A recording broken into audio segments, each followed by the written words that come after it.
Mouse's new house. There once was a little mouse scurrying about in the forest one Halloween day when he found a huge, enormous piece of cheese. He decided this gigantic piece of cheese would be perfect for a clubhouse. So, he nibbled a door just his size. He nibbled and chewed and nibbled and chewed.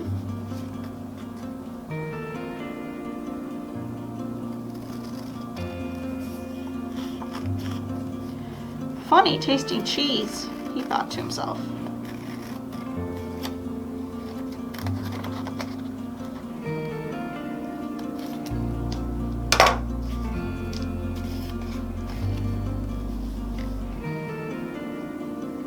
When Mouse was finished with his door, he stepped back and saw how perfect it was. But then, he realized a problem. His friend Rabbit has very tall ears. It would never fit through that mouse-sized door. So, he made a taller door for Rabbit. He nibbled and chewed and nibbled and chewed.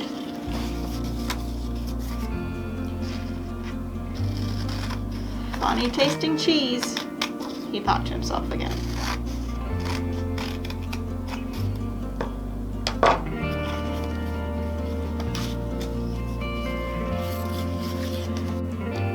Now there was a perfect door for Mouse's friend Rabbit. Mouse climbed inside the clubhouse. But then he noticed there was another problem.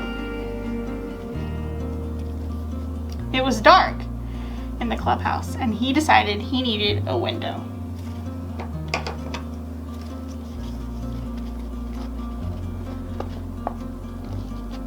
So,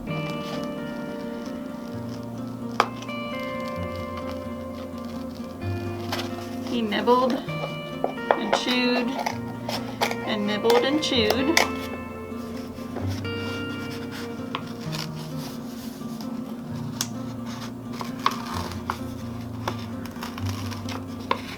Until there was a hole in the clubhouse, just right.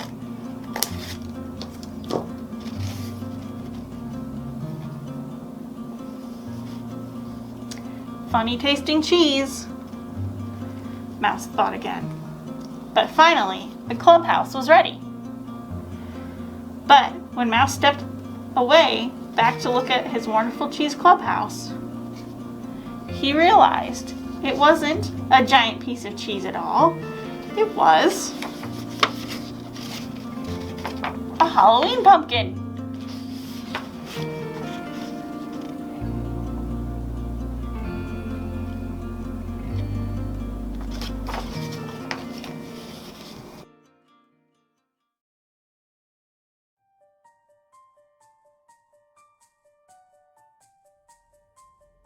Clap once for yes.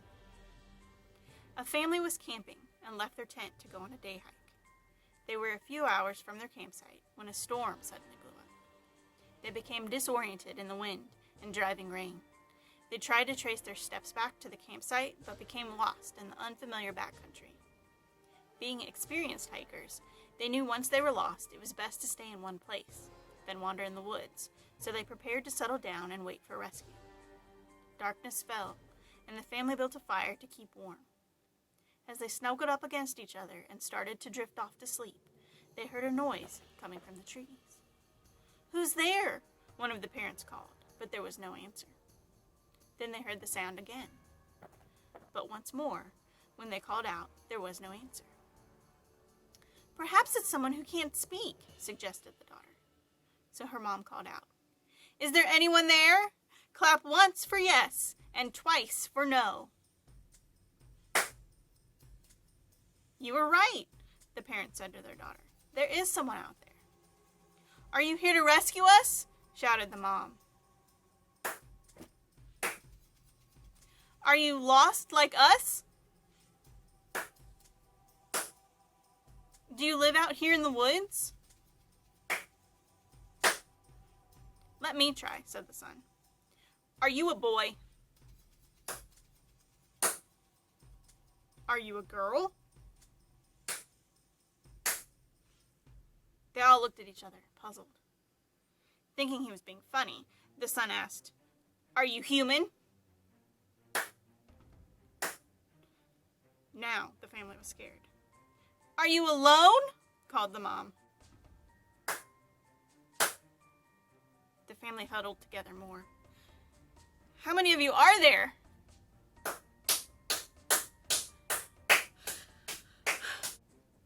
Hide and seek. Two sisters were spending the summer at their grandparents' house. When the sun was shining, they had plenty of fun, swimming in the lake out front, exploring the woods out back, and playing all sorts of games in the garden. However, one week, toward the end of their stay, it did nothing but rain. The girls had played board games, read books, made things with their craft supplies, and now they were bored. Their grandparents' house was large, and the girls thought it would be an excellent place for a game of hide and seek. The younger sister wanted to hide first. She ran off to find a hiding place while her sister covered her eyes and began to count to 50.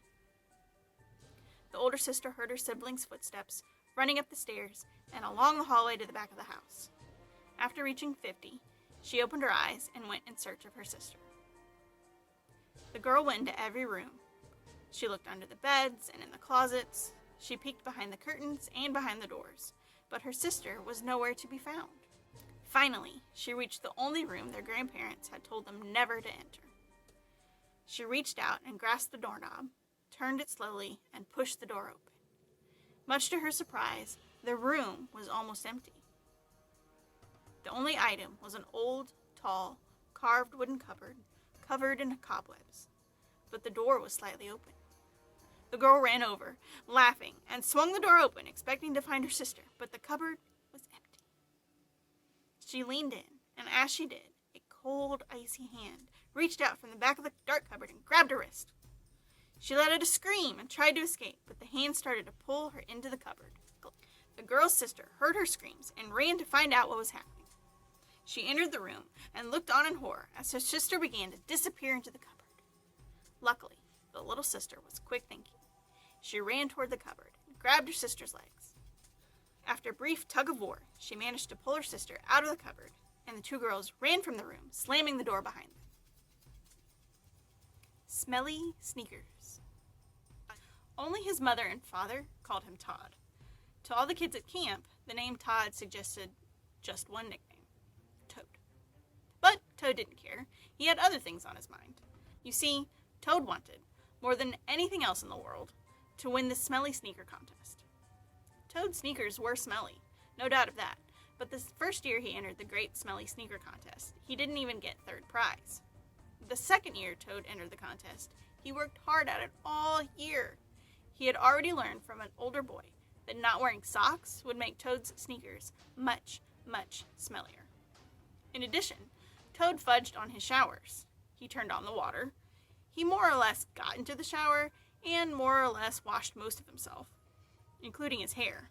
He knew his mom and dad could tell the difference between the smell of clean hair and the smell of dirty hair, but they trusted him to wash his feet. Toad did not wash his feet, which helped the smell of his sneakers considerably. Still, that second year, Toad only got second place. Toad was bitterly disappointed. After the contest, he stood sad and dejected by a large garbage can, trying to decide if he should just chuck those second-place sneakers. "Hey, kid!" called a hoarse voice from the other side of the can. "Yeah?" said Toad. "How much you want to win that contest?" "More than anything," said Toad. "I know how you can win," the voice said. Toad peered around the garbage can, where a tall, skinny kid sat on the ground. "What do you give me if I tell?" Without hesitation, Toad offered his brand new backpack, the thing he loved most, the one he'd worked all last year to earn money for. "Here's what you do," said the kid, and he whispered instructions into Toad's ear. Then he put a small vial into Toad's hand. "Thanks," said Toad. The kid stood up and shrugged. Toad offered the tall, skinny kid his backpack, but the kid turned away. Keep it," was all he said. Toad couldn't wait to get home from camp and get new sneakers. The contest rules said you had to start the year with a new pair of sneakers. He was sure he'd win next year's contest, for in the vial was essence of sneaker, foot sweat mixed with scrapings from the sneakers of the last 4 winners of the Great Smelly Sneaker Contest. But Toad put the precious droplets into his new sneakers. The results were instant and made Toad's eyes water. All that year, he went without socks and put plastic bags on his sneakers at night to keep the smell in, even though his parents made him put the sneakers outside. When summer came and Toad went to camp, even his camp counselor made Toad put his sneakers outside. Toad's dedication and hard work paid off. As the day of the Great Smelly Sneaker Contest drew closer, it was clear to all of the campers that Toad would be the winner. The first judge, a new young assistant camp counselor, approached Todd's sneakers. From more than a yard away, she began to retch. The second judge, an older, experienced camp counselor, wiped his eyes, waved a group of papers in front of his face, and backed away from Toad's sneakers. The third judge, the camp director, took a whiff, grinned, and said, "Now that's more like it," and awarded Toad first prize. When the judges asked if he'd like to donate the sneakers to the camp's museum, Toad said no. He'd wear them back to the cabin. He'd savor being champion. Off Toad went, right foot, left foot, wearing championship sneakers, ones you could smell from afar. Toad was a good long way from his cabin when his left foot started to itch something fierce right around his toes. But Toad kept on walking. And he walked, and he walked, and the itch got to itching the whole sole of his right foot, and then the whole sole of his left foot. But Toad kept on walking, without stopping to scratch, until he got to his cabin. And the itching was terrible, right up to his ankles. With a sigh of relief, Toad got to his cabin and reached down to take off his championship smelly sneakers. But when Toad took off his sneakers and got ready to scratch, Toad discovered that his feet were gone. Thanks for listening. I hope you enjoyed these spooky stories. What was that?